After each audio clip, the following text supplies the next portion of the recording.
এবারকার আইপিএলে বল হাতে উড়ন্ত পারফর্ম করেছেন টাইগার পেসার মুস্তাফিজুর রহমান। বাকি বোলাররা যা করতে পারেনি পুরো টুর্নামেন্টে, ফিজ তা করে দেখিয়েছেন মাত্র 3 ম্যাচেই। পেছনে ফেলেছেন মিচেল স্টার্ক, কুলদীপ যাদবদের মতো বোলারদের। এছাড়াও তার ধারে কাছেও জায়গা হয়নি দলটার বাকি বোলারদের। দিল্লির হয়ে যেভাবে বাকি সব বোলারদের পেছনে ফেলেছেন কাটার মাস্টার, তাই জানবো প্রতিবেদনে। এবারকার আইপিএলে শুরুতে নিলাম থেকে দল পাননি মুস্তাফিজুর রহমান। এমনকি দুইবার নিলাম সেটে তাকে ডাকা হলেও আগ্রহ দেখায়নি কোনো ফ্র্যাঞ্চাইজি। অথচ সবশেষ ইন্ডিয়ান প্রিমিয়ার লিগে বল হাতে দারুণ পারফর্ম করেছেন এই ক্রিকেটার। চেন্নাই সুপার কিংসের জার্সিতে মাত্র 9 ম্যাচ খেলেই তুলেছিলেন 14 উইকেট। অনেকেই অনুমান করছিলেন এবারের মৌসুমেও দলটির হয়ে মাঠ মাতাতে পারেন তিনি, কিন্তু সুযোগ থাকার পরও তাকে দলে নেয়নি আইপিএল এর সফলতম ফ্র্যাঞ্চাইজিটি। তবে ভাগ্য খুব একটা সময় নেয়নি, আচমকা হঠাৎই বন্ধ হয়ে যায় আইপিএল এর এবারকার আসর।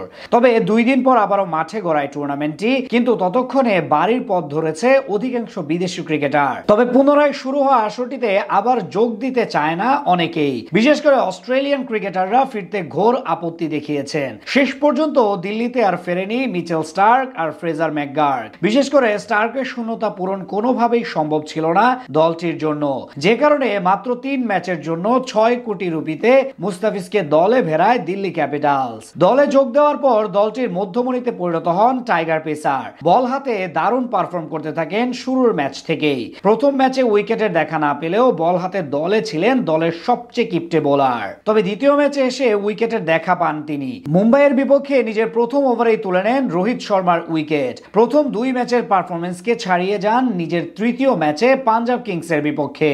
বাকি বোলাররা যখন রান দিচ্ছিল 2 হাত উজাড় করে, ফিজ সেখানে ছিলেন ব্যতিক্রম। প্রথম ওভারে প্রিয়াংশু আর্যর উইকেট তোলার পর শেষ দিকে ফেরান আশুতোষ শর্মা ও মার্কো ইয়ানসেনকে।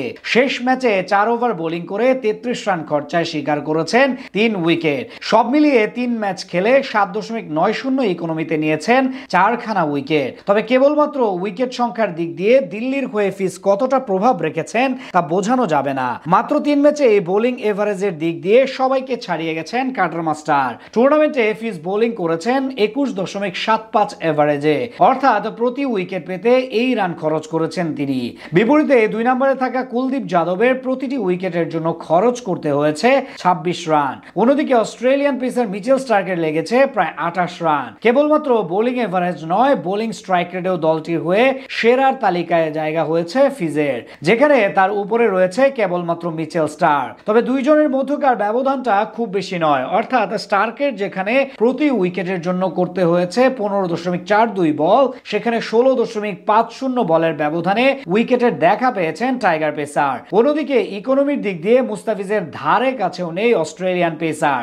আইপিএলে এবারের আসরে 11 ম্যাচ খেলে 10.16 ইকোনমিতে বোলিং করেছেন স্টার্ক। বিপরীতে ফিজের ইকোনমি 7.91। তবে দলটির হয়ে সেরা ইকোনমি কুলদীপ যাদবের।